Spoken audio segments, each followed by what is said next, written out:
Politics, culture, chaos. This is your afternoon dose of sanity.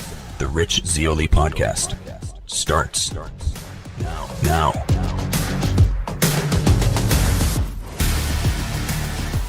To correct one of the worst excesses of the left, and that is allowing men to play in women's sports, and the fraud scandal in Minnesota grows and grows. Let's talk about it.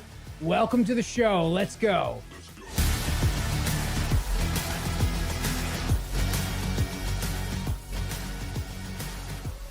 The Supreme Court is going to side with women. That's right. Yes, as in biological women.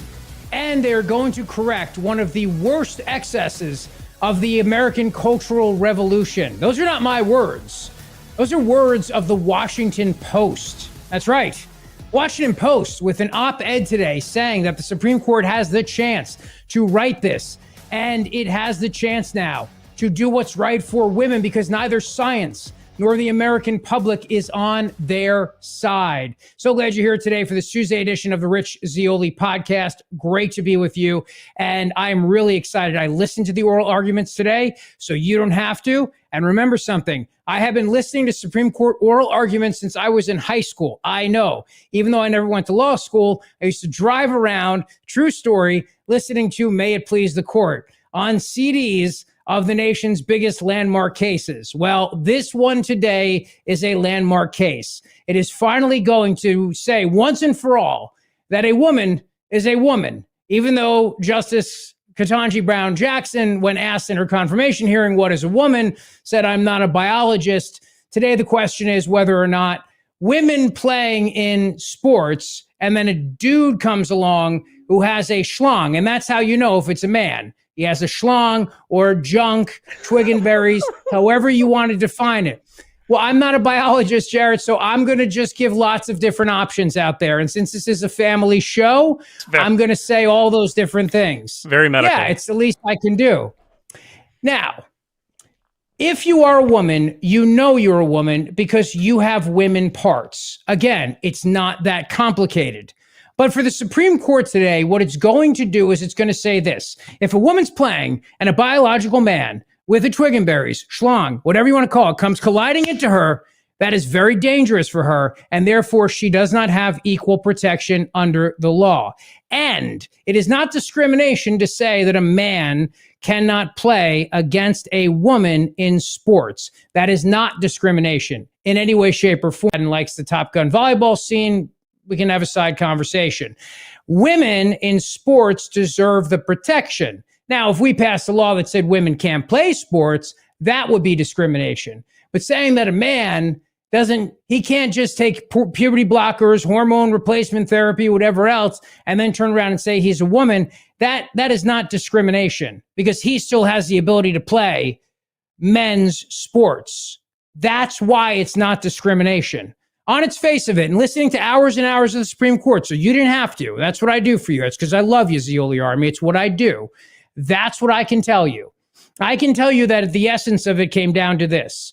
Is it discrimination if I'm a dude and I say I'm going to take all kinds of drugs and I'm going to then say I'm a woman, even though it doesn't make me a woman? I can butcher my body. I can take lots of different drugs that are not approved for that condition, but I can do it anyway. And then I can say I'm a woman. But just saying I'm a woman doesn't make it so. And I'm sorry if I give my second Batman reference in a row here. But those of you that know me know I love making superhero analogies. I think I'm Batman. It doesn't make me Batman just to think that. And I've always thought that about myself ever since I was a kid. It doesn't make it so. Even if I put on the Kevlar, even if I put on the cool, not a cape, but whatever that cowl thing is, it doesn't make me Batman. A man does not become a woman just because he butchers his own body. And so the question before the court is this. Is it discrimination if I say I'm a woman, but I'm not a woman, and you don't let me play in women's sports? And the answer is no, because you can get your ass over to the men's team and play over there. Now, if they won't have you, that's not discrimination either. That just means you're a bad athlete. And welcome to the party, pal. I wasn't able to play sports for most of my life. It's why I did theater. That's right. I'm proud of that fact. Yeah, Zeoli, I got picked last in everything, and it wasn't just my name. It was also my incredible lack of athletic ability. That said, I then gravitated toward improv and drum and theater, musical theater, except that I can't sing. But you get my point. All my buddies played sports, and I would have loved to have played sports, except I wasn't good. So you see, that's a whole other level of discrimination, which we understand in this country because we're built on a meritocracy. Now, when you've lost the Washington Post, you have lost, period. There's no other way around it. On the Washington Post editorial board, this is not the Washington Post merely having somebody like Riley Gaines or my dear friend Paula Scanlon pen an op-ed for them. That would be something. No, this is from the Washington Post editorial board. Editorial board. Let me say that again. Now, I can't wait till Bernie Sanders loses his freaking mind over this because, Jeff Bezos, the oligarch, owns the Washington Post. So I'm sure Bernie's going to be screaming from the rafters saying that this oligarch is now taking over the editorial pages of the Washington Post. But regardless of that, they make a very compelling point, and it's this. Neither science, because their mission is wonderful, and they come down, they help teach kids how to swim, and they do great work to make sure the kids don't drown. And I knew this because some of the moms involved in that organization don't vote the way I vote. I know that for a fact. They don't. They're not particularly fans of this president. They've told me so. But they also said, I'll be damned if my little girl has to get in the pool and compete against a biological dude. And when they said that, and this was 5 years ago, 6 years ago, I knew that this tide had turned a long time ago, no pun intended, and it was over for the trans athletes. Then you hear the stories of Riley Gaines and Paula Scanlon and all the other brave athletes who said, hell no. And I want to give a shout out to my friend Paula Scanlon because she swam at Penn. She's been a great friend of the show, and we'll get her back on the show. But she had to endure walking around a locker room with a dude with a schlong out. Not okay. That's not okay. In any universe is that okay. And as dad of two little girls, and my daughter is about to take swim lessons and wants to be on the swim team. She's only 5. I don't want to see her one day get to college and then have to turn around and either A, have to deal with the dude in her locker room, B, have to share a room with him on the road on a road trip, or C, lose to him. No, not okay. And the Washington Post gets it right. For the first time, probably ever, the Washington Post gets it right. But I mean, listen, what do they say? The sun shines on a you-know-what every once in a while. The Supreme Court has the chance this week to save women's sports, allowing states the right to restore a level playing field for girls by excluding biological men and thereby correcting one of the worst excesses of America's cultural revolution. Bravo. I feel like this is free. I know it's Friday, it's Tuesday the 13th, but the fact that I'm saying bravo to the Washington Post, I feel like I'm going to lose my freaking mind from this, but here we are. They got it right.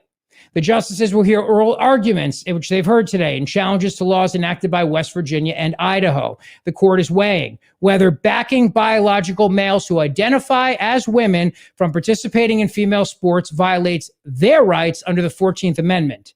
The answer is obviously no, and the very existence of these cases represents a failure of policy and politics. First of all, here's one thing I do know. I don't know much about history or politics, current events, the law, not much. But I would bet you this. If you got into your DeLorean and went back to 1868, when they ratified the 14th Amendment, when they were debating the 14th Amendment, at no point anywhere in the country do I think anyone, black or white, freed slave, former slave owner, a guy who, no one stood up and said, let's pass this amendment so that one day, 150 years from now, some dude can swim against a woman. That never happened back then. I've looked at the notes. When they were debating the 14th Amendment. And at no point were they like, oh, ye rise back here. One day, a man with his twig and berries is going to get in that pool and there'll be shrinkage. But he will say, I am a woman and therefore I have a right to swim. And we should pass this here amendment so that he can identify as a lady with his man parts covered up with lady parts, pretend lady parts, and get in the pool and swim. That never happened. I promise you that. That was Senator Foghorn Leghorn, by the way, of the great state of, Yes. It's a policy failure because activist groups push for policies that were far outside the mainstream. About 7 in 10 U.S. adults believe athletic participation should be determined by biological sex, not gender identity. It's higher than 7 in 10. It's 9 out of 10. You know who the 7 and the 8 are? They're the people who, when they get a poll, they answer the phone and they're afraid of being called a bigot or whatever, or being outed at work or whatever. So they go, sure, yeah. But no, they really don't believe that. Here's the other thing, how I knew this issue was over. I knew this when my neighbor, who was a Democrat for as long as I've known her, many, many years, a great friend. I don't want you, I can get along with Democrats. I get along with everybody as long as they're a nice person and open to my brilliance and then maybe converting them, which in this case worked. But it wasn't just that. It was also the fact that she turned around and she looked at what was happening at school board levels and said, enough is enough. And actually started recruiting candidates to run on these conservative issues, like keeping this out of the classroom, the curriculum going woke, and yes, boys playing in women's sports and using the locker room. Now, I don't know if she would ever say that publicly on Facebook. I don't know if she would ever answer a poll that way. I don't know if she'd ever stand up at the wherever the moms go. I don't know, Wegmans, wherever they are. Just look for the yoga pants. You'll find them. I don't think she'd say those things publicly necessarily, but I know how she feels and I know how she votes on this issue, and she's not alone. It's everyone I've talked to. People have come up to me at whispers at sporting contests where my children are playing sports and say, Rich, I can't really say this because I don't want to, but I'm with you on this. And everyone I talk to is with you on this. They think this issue is freaking nuts. And we've allowed dudes to play against women in sports. But you know what's really nuts? Trying to interpret a Ketanji Brown word salad.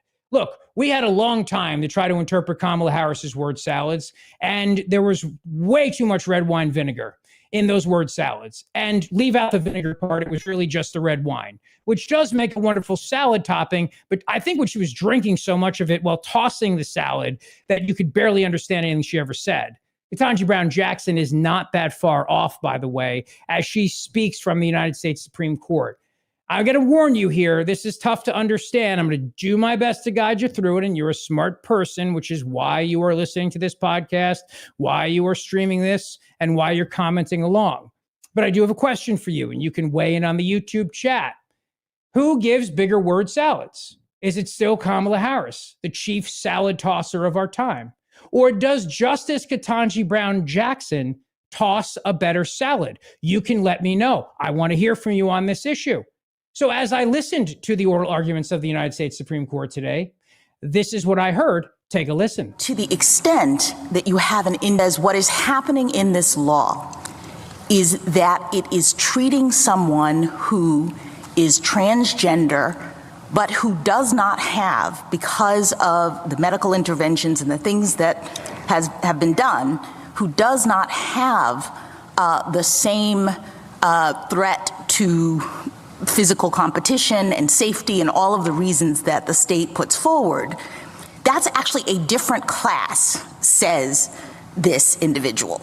So you're not treating the class the same, and you're not, how do you respond to that? In other words, the as-applied challenge essentially redefines the class, or one could think of it as that. And so what's wrong with that, number one, and how do you square that with our holdings in Caban, which Lair later described in this way? In other words, Lair suggested that Caban was establishing that as-applied challenges of this nature do exist. Certainly, take the second question first. Yes. Caban says nothing. Just understand here, he's taking a second to try to translate that from salad to English. And there is a course you can take on that. And if Kamala Harris had won, God help us, we probably would all be mandated to take it along with climate change curriculum while we're sitting next to biological boys identifying as girls in class and getting federal funds for it at the Minnesota Leering Center daycares. But what he's saying here when he says take a second is, let me try to understand your point about this protected class issue and whether or not we're discriminating against these men because they have now gone through whatever procedures or whatever to then say that they are a woman. I mean, it's basically the translation. All right, go ahead. As applied. I know that Lair says later this was an as applied case, but simply reading Caban, it does not say that. It simply applies intermediate. No, I understand, but those two cases were in juxtaposition with one another, Yes. and Lair comes out the way it does, distinguishing Caban on the basis that it's an as-applied challenge, and we in Lair have a facial challenge, and it's basically the same facts. So if you're right, those two cases can't come out the way they do. I don't think so, Your Honor. Again, Lair was actually briefed as a standing argument of maybe you might be able to argue that this law is overbroad, but you individually are not in the overbroad part, and therefore you don't get to challenge it. The court didn't use standing language, like express standing language in the opinion, but that is the logic of the opinion. Essentially, it goes like this. The logic of the opinion is that the state has a right to protect women. You, as a biological man, you may say that you've been harmed by this law, but you haven't, because you can still play men's sports.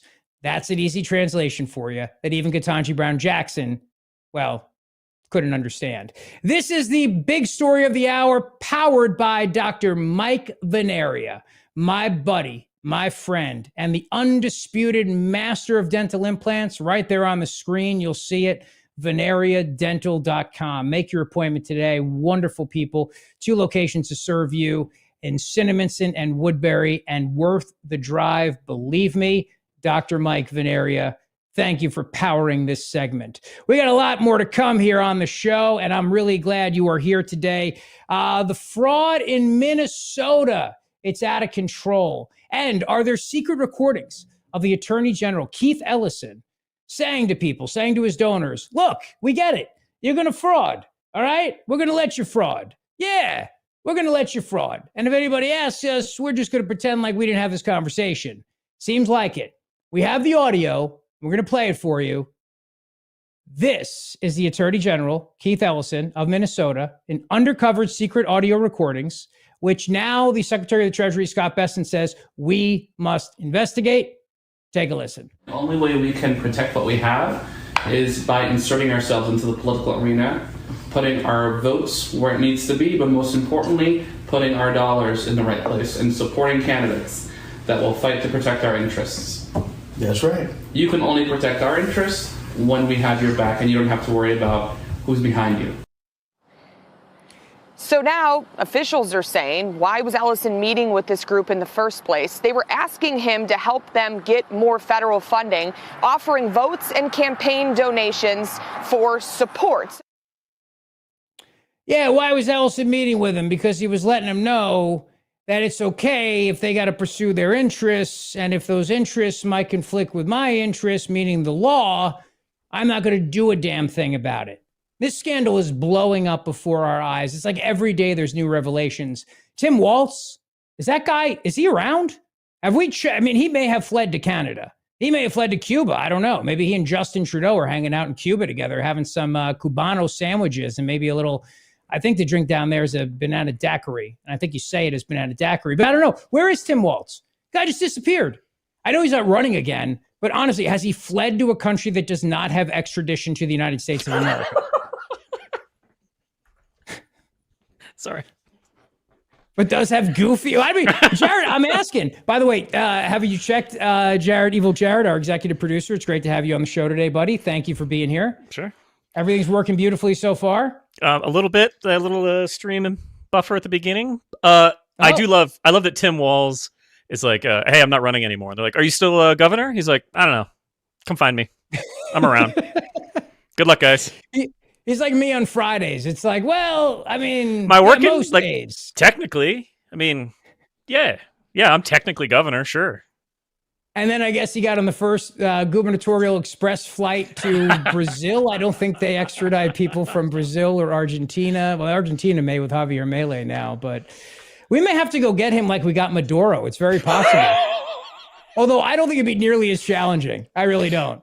Have you seen the guy try to load a shotgun on his schwanz? I don't think anybody would be intimidated by that. The Tim Walz tracksuit. I'm looking forward to seeing the Team America Yes. show up in the Tim Walz tracksuit. The Tim Walz matching Maduro / Spanish soccer team gray Nike swoosh Absolutely. tracksuit He should just keep edition. that handy because the Now feds are coming coming for in- him. Tubby Midwestern white dude model, because that's, you got to have that like a bad Barbie doll. Well, they only picked him because he was your average everyday white guy. Yeah, So yeah, that's he how the called- only reason he made the ticket. You guys are weird. And they were like, oh, this guy's got ideas. He's our guy. Let's get this guy. Whoa. So what do we do with this fraud, Ben? Well, Scott Bessent was on the Blaze TV following that, doing an interview, a sit-down interview, and they're going to definitely be looking into Ellison and his ties here in Minnesota and the fact that he might have pulled a Frank Pantangeli and been like, I don't know, Senator. I got nothing. Take a listen. Cut to. Part of following the money. There are evidently some disturbing tapes of AG Ellison in meetings with people who donated to him, them calling for political favors to stop the investigations. So we'll see. But again, I don't want to get out ahead of the investigations. There's going to be very methodical, and for these cars that have been bought over there. And how the hell did this happen? How did it happen? Like, President Trump is outraged. I'm outraged. The American people should be outraged. I'll tell you exactly how it happened. It happened because they let it happen. That's how. These people deliberately allowed this fraud to occur for two reasons. Number one, the political power of the Somali community. Those people that Ellison were meeting with, they have money and they have power and they're corrupt as hell, and these are corrupt people. So that's A. And B, the bureaucrats in the state were told, stand down. We'll call you a racist. And the minute they start throwing that R word around, remember, this was a different time in America. This was the period between Trump's first presidency and Trump's second presidency, when America lost its freaking mind and we were afraid and walking on eggshells every single day because we were afraid of offending somebody. Well, they said, oh, if you call out the Somali fraud, we'll call you a racist. And people were like, oh, better not say anything about that, Ben. Don't want to be called a racist. We'll just let $1 billion of taxpayer money go out the window, followed by another $8 billion. I'd hate to be called the R word. And it gets worse because the Secretary of HUD has found even more fraud. But first, as we continue here on the Zeoli Show and the podcast, the Rich Zeoli podcast, which you need to subscribe to, and smash that like button, like my buddy Greg Stocker says, and subscribe to this YouTube channel so that you can be part of this incredible community. We're going to be growing every day. It's only day two. And you might be wondering, Zeoli, am I hearing like a demolition in the background? What is happening? That's exactly what you're hearing. The great friends, my friends from Emmons Roofing and Siding, are at my house right now, and they are tearing apart. They're demolishing the kids' bathroom, which was built in the late 80s. And it's awful. It's pink. It's gross. It's disgusting, let alone what my children do to it because they're slobs. And the bathroom had to go. So I called up Emmons and their amazing kitchen and bathroom remodeling division here today doing the demo. And then they're going to put in a beautiful state-of-the-art bathroom. Krista, the design expert, Pete, they came to the house. They gave us great ideas and great plans. But listen, Emmons, also roofing, siding, windows, and doors. And so good on the roofing, because, you drive around, you see these signs out there that say, call this roof company, whatever. So good on the roofing that they are platinum certified by Owens Corning. That's right. They get the platinum certification. Always go platinum, baby.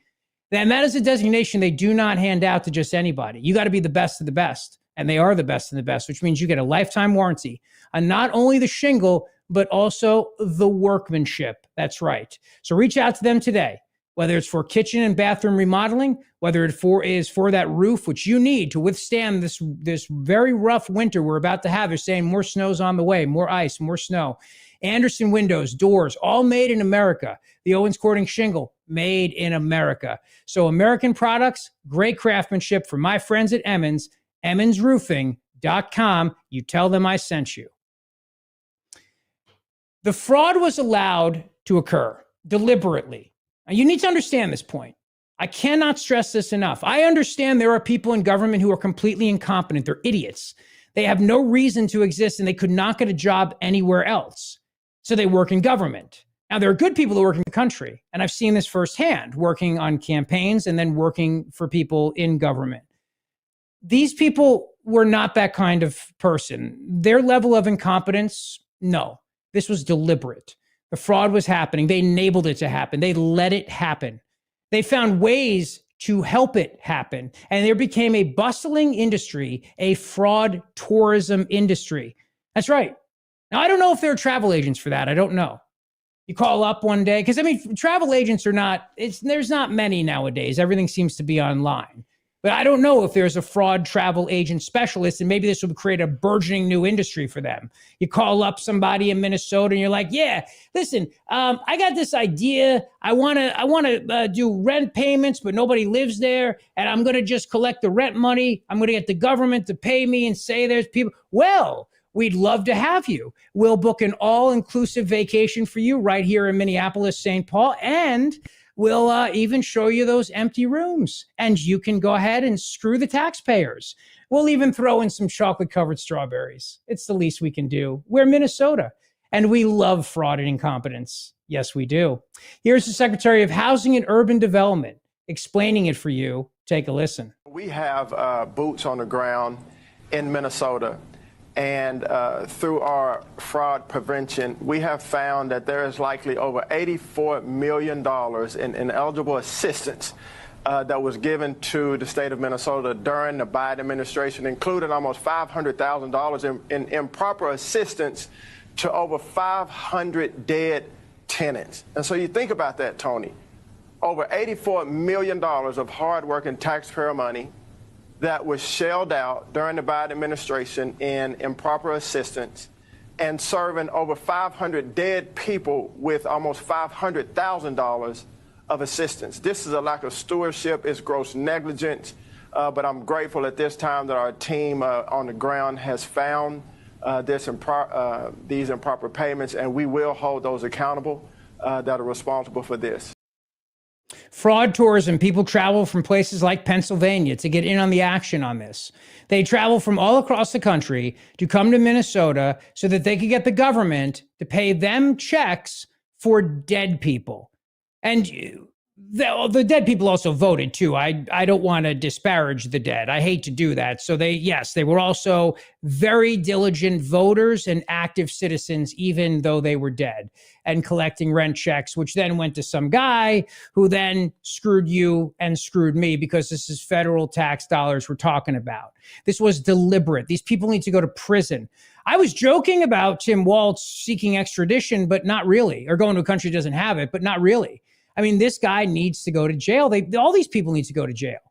When you have a government that not only just enables fraud like this on such a degree, but then does it so brazenly, where the guy in charge of the state thinks he can get away with it and runs on the ticket. Think about this now. Joins the Democrat ticket. What does that tell you? In all the years I've been in politics, I know about opposition research, and they vet people.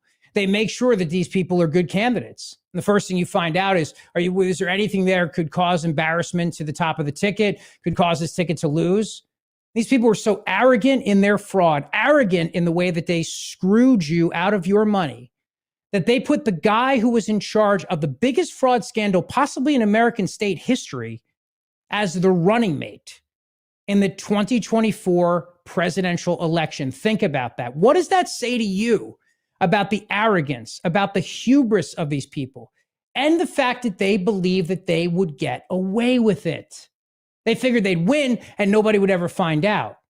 And if they did win, nobody would ever find out, because it was all there, out in the open, in front of everybody. They just refused to do anything about it. It was only until the Trump administration came in and said, we're actually going to prosecute these people. And good for them for doing so. Bravo. And now, let's get to the bottom of this once and for all, so that we can send a giant message that this is not okay. This should never happen again. And you should never, ever in a million years misspell the word learning with leering, because it's just friggin' creepy. Bottom line, creepy. All right, let's continue on the show here. We got a lot to talk about, and I'm grateful that you're with us today. By the way, I should mention to you, there was a time in this country when Democrats we're actually strong on the border and strong on immigration. But before I get to that, I do want to ask Evil Jared a question. Jared, the YouTube chat, have they responded to the salad challenge? There was a bunch of salad. Actually, a good question as a jumping off point. Rosalie Hahn wants to know when you think someone is going to jail, or when do you think someone will be deported? Oh. That's a great question. Does it have to be one or the other? Yeah. Do you think there's a timeline on this realistically? Like that we'll start saying, and first of all, some people have gone to jail, right? Yeah. But like, when do you think the Trump administration actively starts prosecuting people for this? Well, they need to do it right away. People want to see this Justice Department actually get some wins under the belt and get some prosecutions and get some indictments and yeah, they gotta do this. I mean, it's important. If we just talk about this fraud, but there's no consequences to it, then it's going to happen again, because there will always be corruption in politics. It's as old as time. I mean, corruption and graft in politics is old as time. The only way to deal with it is to actually punish people, and not just at the ballot box, but I mean, punish them by locking them up. I think Tim Walz would like prison. I really do. That's the other point I want to mention. That's the only point. Perfect. Sorry. Good Lord. And voice. The best comment about when you're talking about the Kamala word salad was Kamala had more of a head start than Ketanji Brown Jackson. So there's more word salads to sift through, which I do think that's a very valid point. I think that was Gary Stam in the chat. Gary, my man, I named my dog after Gary. Is that real? That's not real, but he thinks that, and we'll let him believe that. So that's a good thing. I saw Gary at K-May, and he said that to me. He said, Rich, did you name Gary after me? I said, sure. Yeah. Of course. You bet, pal. Absolutely. In fact, make sure we scrub this out of it so Gary doesn't hear that. I know there's a delay, Jared, right? So we could just nix that. Yeah, let me get on that.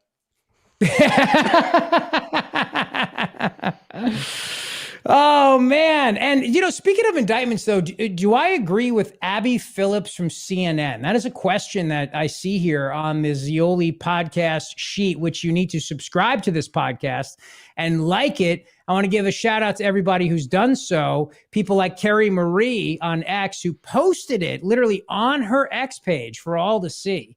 The Zeoli podcast and this YouTube show. You got to subscribe to it. You got to subscribe to my channel. You got to do these things, baby, because I got kids to feed, all right? And a dog named Gary, after Gary, our buddy Gary. I got kids and a dog, so I need your help with this, all right? We're going to make this happen. And why are we doing this? I'll tell you exactly why we're doing this. The fight has never, ever been greater than it is right now at this moment for us to be unchallenged, unhinged, and completely and utterly ready to go after it on every platform out there, everywhere. And that's the beauty of this podcast. It is heard on terrestrial radio, on the great Talk Radio 1210 WPHT. It is heard on every podcast platform, literally in the country, streaming on YouTube, and more to come. And we're just getting started, because the word has to get out there in the Zeoli army. We got to lead the charge. There's so much at stake here. And quite frankly, I have limited time. But what we need to do is make sure we prioritize our time. So here's my advice to the president right now. You need to fire some people at the Department of Justice. Dan Bongino's leaving. He's coming back to do a podcast, which is going to start in February. He's decided not to go back to terrestrial radio. Dan Bongino leaving his post as deputy director of the FBI, coming back to the podcast world. I say, great, fantastic. Welcome back, Dan. The world needs his voice just as much as it needs mine. I'm happy. I'm thrilled. But I can only imagine the level of frustration that he must be dealing with at the Department of Justice, at the FBI, where he said, enough is enough. I need to get behind this microphone, and I need to expose it. I need to fight these people. Look, you can't change a corrupt government overnight. It doesn't happen. It takes time. Obviously, we know that. But somebody at the Department of Justice really screwed up here by going after Jerome Powell, the chairman of the Fed. I'm going to tell you why. I'm going to tell you exactly why they screwed up. And it may not be something you're thinking of, but I'm going to tell you, and you'll understand exactly this. You may understand already because you're a smart person. But first, I want to tell you about a wonderful, great sponsor of this podcast and this show, and it is my buddy, Dr. Mike Veneria. Great guy, great friend, and I love the guy. I really do. Love him. Got to know him personally. He is a friend. He is my personal dentist. He is my family's dentist as well. And Mama Zeoli discovered Dr. Mike Veneria for our family. And I would love for you to make your appointment to see him. You know, reputation's everything in this lifetime. You can spend a lifetime building a reputation only to have it destroyed in a moment. So for 12 years, other dentists have sent their patients to Dr. Mike Veneria. In other words, they've put their name on the line for Dr. Mike. Would they keep doing that over and over again unless he was delivering the just greatest, most exceptional level of dental care? Oh, you got the guy, my guy, Dr. Mike Veneria, veneriadental.com. You'll love the office. You'll love the people in the office. You'll love the conversation, and you'll love having that beautiful smile. So please make an appointment today by going to veneriadental.com, VANARIA, veneriadental.com. The reason why the president needs to fire somebody at the DOJ is they decided to go after Fed Chair Jerome Powell. I'm not a fan of Jerome Powell. I want Jerome Powell to go. I am not a fan of the Fed, the creature from Jekyll Island. If it were up to me, well, I would do what Ron Paul said to do many, many, many years ago and audit the Fed, and then I wouldn't stop there. I'd do what Ron Paul said to do many years ago and what Senator Rand Paul said to do. I'd shut the friggin' thing down. I would. I'm sorry, but it has no accountability to me as a voter. I don't like the idea of these independent boards and commissions. I don't like the independence of anything of the executive branch. The problem, though, is that somebody decided that they were going to go after Jerome Powell, probably to try to maybe score points with the administration, somebody working at DOJ. And in doing so, they've created a major political problem for the president. Now, the president has said he had nothing to do with this. I believe him. I really do. I believe him. I don't think he would do with this because he wants to get rid of Powell. If you do this, though, there is a real strong possibility that Jerome Powell is not going anywhere. See, some moron at DOJ didn't think this through, didn't understand the consequences of this. So the question is, do I agree with Abby Phillips on CNN? Well, take a listen to the clip and then let's talk about it. And I want to remind you that I reached out to her booker today and said, why don't you let me come on that show? And I'll love to join in this debate, give you a perspective you haven't thought of yet. I didn't hear back from them. So I'm probably going to pile on CNN a lot more in the days and weeks and months to come. Look, Jared, it's on them. I mean, I'm happy to play nice here, but, you know, I mean, come on. You extended the olive branch. Yeah. Good for you. I tried. You are my witness to that. Well, actually, you're not my witness. I sent the email like 6:30 this morning. You were not there for that. CC me. It's fine. Know. Yeah. But please contact Evil Jared with all bookings. eviljared@gmail.com. Dude, you got to get that Gmail name. I'm pretty sure that's gone. I'm going to go look right now. There, like, I'll look. You play your Abby Phillips. I'll go see if it's available. All right, take a listen. You know, I actually just want to, first of all, I think that I'm a little surprised there are not more conservatives in Congress saying something. But let me just play what Ben Shapiro said about this today. Is there evidence that Powell was stealing money or embezzling? Well, what is the case here, in other words? And why is it that the Trump administration, the two people who he seems to be focused on very much at the Federal Reserve are people who have opposed his agenda? This is bad policy. You should not be targeting people based on specious investigations. If it turns out that it's specious, the president should not be intervening in Federal Reserve policy in this way. All it does is create uncertainty in an economy that is doing quite well by all available reports. Yeah, a lot of important points that he made there. But, you know, for conservatives who are MAGA Republicans, and they do firmly believe in their heart of hearts that there was a weaponization of the Biden Justice Department, how on earth can any of this be justified when some of these allegations are on the thinnest of reeds? I think there's two separate things there. One is I've seen most of the commentary today from Republicans, from the moderates to the conservatives, all criticizing this. I even saw Steve Daines today coming out saying that he wants the Fed to stay independent and not for the president to do this. So I've seen it across the spectrum. But, you know, I think your point's well taken, Abby, that I think one of the reasons Donald Trump was elected is because a lot of Americans are uncomfortable with the lawfare that they perceive the Biden administration was pursuing. And now it seems the Trump administration is doing the exact same thing against its political opponents. And I don't think that's what Americans like. Now, the one point that they're missing in that, the point that they're all missing, Yes, we want the warfare to end. And absolutely 100% it needs to end. And yes, that is a big reason why people like me supported Donald Trump. Absolutely. We saw the weaponization of government under President Joe Biden and his administration and his auto pen. We saw it firsthand. It was awful. It was terrible. There's a piece of this so people are not realizing, which is that now if Powell is under investigation like this, he may decide to stay. He may not leave. He was going to leave. Now he may stay on the Fed. He doesn't have to go when his chairmanship ends. That's the problem with this. In doing so, you may have just gotten stuck with Jerome Powell. In addition to this, you have Republican senators who are coming out, like Tom Tillis of North Carolina, and saying that they're not going to have any hearings for a new Fed chairman until this is all resolved. Something like this could drag on for years. But I'll also give you this. If you want to get rid of Jerome Powell, then you get rid of Jerome Powell. You don't investigate Jerome and is getting involved. That means that Powell, who hates him, is going to decide, I'm going to stay. I'm not going anywhere. I'm going to fight back with all my might and all my power. No, you got to get rid of Jerome Powell. And I'm not the only one saying this, by the way. One of my favorite senators, John Kennedy, who always has something strong and smart and sharp to say and says it in a way that only John Kennedy can say. I mean, this guy is smooth, baby. He is so smooth. Take a listen. I know Chairman Powell very well. I will be stunned. I will be shocked if he has done anything wrong. I understand that some folks have gone on television and have accused the chairman of perjury.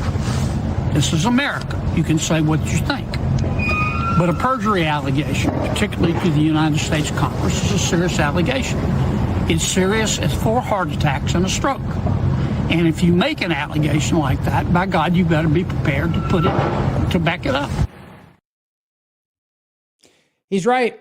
Look, he's right. And as the Wall Street Journal points out, and I know that you may not be the biggest fan of them, but they're correct on this point, and I'm going to read this to you. Quote, Mr. Powell isn't required to leave the Fed when his chairmanship ends, and Mr. Powell may now feel he needs to stay to avoid the appearance that the White House can bully Fed officials.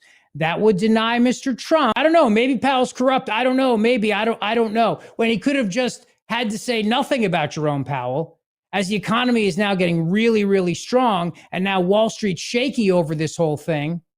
And now you may be stuck with the friggin' guy, a guy who clearly has an agenda against this president. This is the problem. This is why I guarantee you Dan Bongino wanted to get the hell out of there. Get the hell out of there and get behind the microphone again, because he's surrounded by these people. And you know something else about Washington? And I know this because I used to work in Washington, like remotely. I mean, kind of like how I do my show, remote. But Washington is full of ass kissers. I know it's going to shock you. I know that that is a shocking statement. Like Zeoli, you're telling me Washington, D.C. could be full of a city of people just trying to kiss somebody else's rear end to gain further access and further power? I know. It's crazy. Jared, back me up on this. Is what I'm saying that out of the realm, so far out there? Shocked. I'm shocked to learn this information. When you said that it was full of ass, and then I didn't know what the next word was going to be. So kissers makes a ton of sense.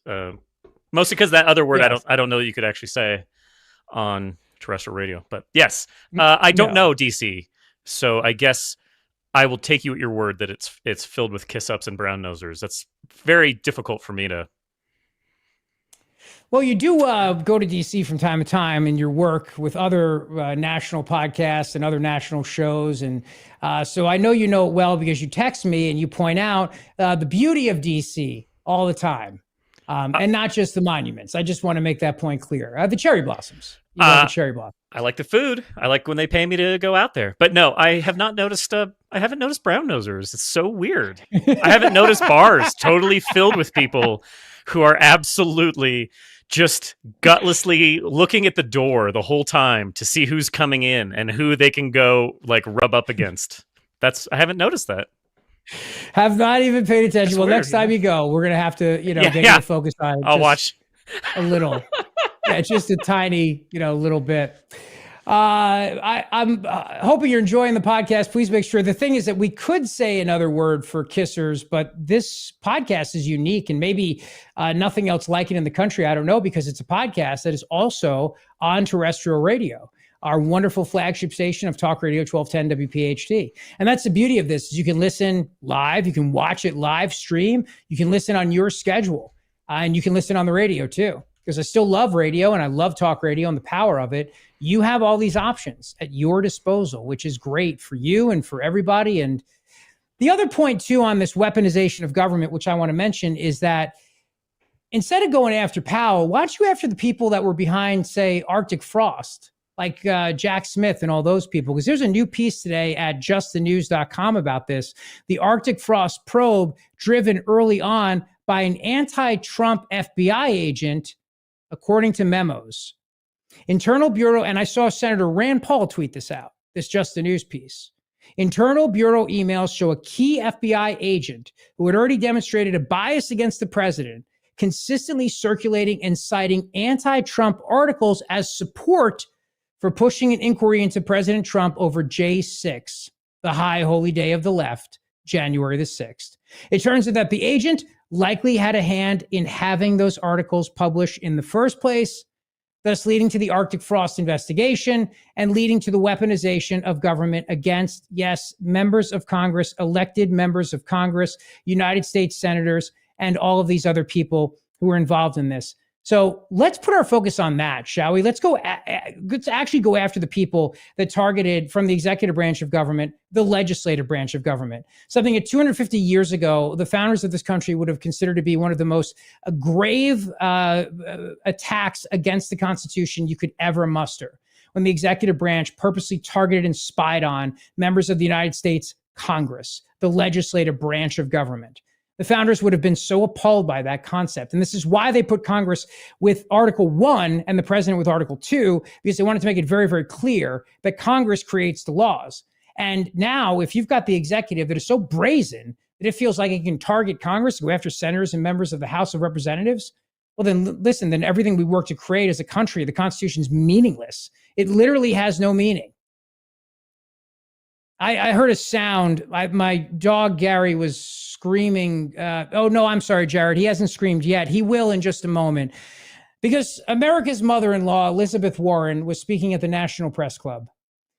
Now, for those of you that are new to the show, you may wonder why I call her America's mother-in-law. Nothing against mothers-in-law in general. This one is just quite naggy against all of America. So that's why I've dubbed her that. She has other nicknames as well, of course, as we know, Jared. Again, not necessarily that can go on the radio, but yeah. Right. Little Miss Warren. Yes. Well, sorry. We'll stick with America's mother-in-law, and we'll stay on the reservation for this one, and we'll be really, really smart. We are not short on good ideas. And to win, every Democrat should be proposing concrete plans for lowering costs. Zoran Mamdani came from nowhere and took down a political dynasty. How? He ran a campaign tightly focused on the cost of living with easy-to-understand platform. Free buses, freeze the rent, and deliver no-cost childcare.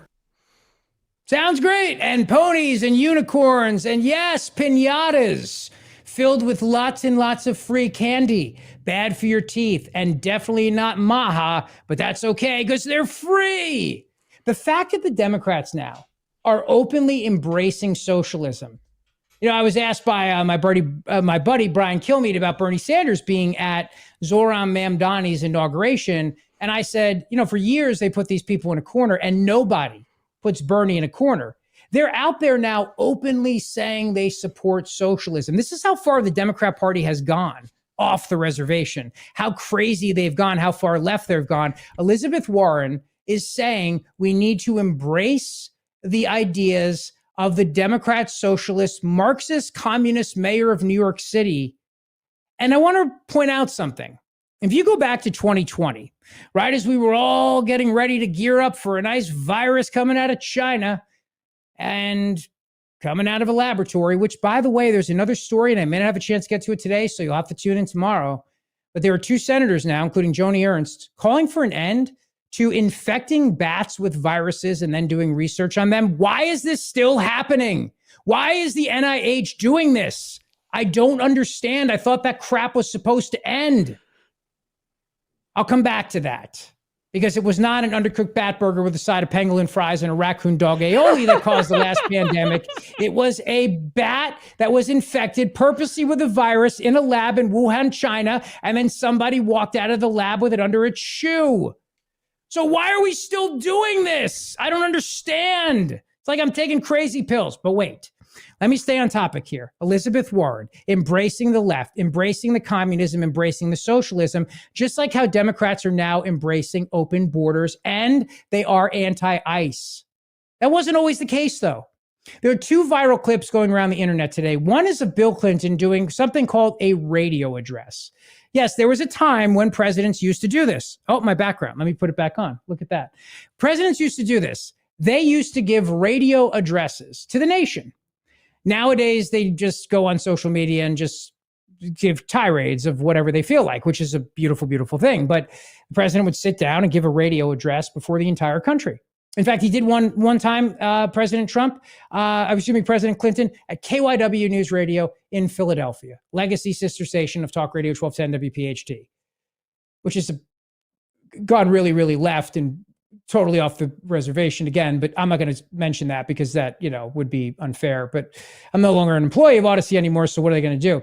But I digress. The point is this.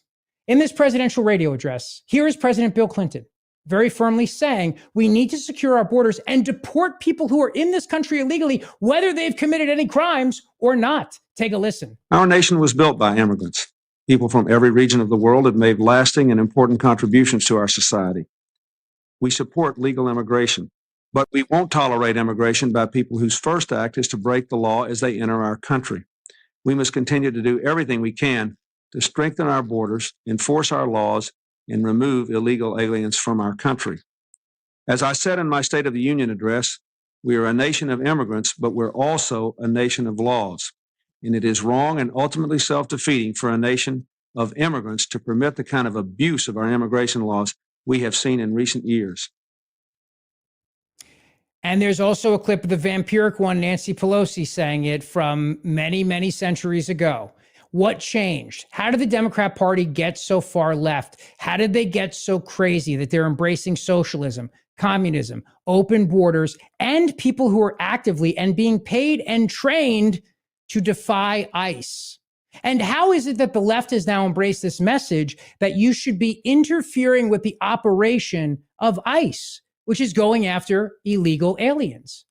They went from being a party that actually at one time voted for these things to now encouraging people to get in the way of ICE agents.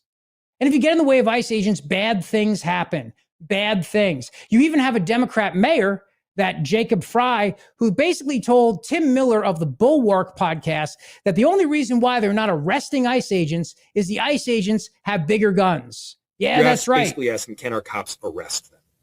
Yeah. From a legal perspective, yes. From a practical perspective, to state the reality, yeah, it does get kind of hard when they drastically outnumber us and they have bigger guns than we do. Yeah. The Zeoli podcast. Subscribe and like the YouTube channel and come back tomorrow for more fun. Thanks, Zeoli Army. Appreciate you listening. God bless and like the show. Thank you.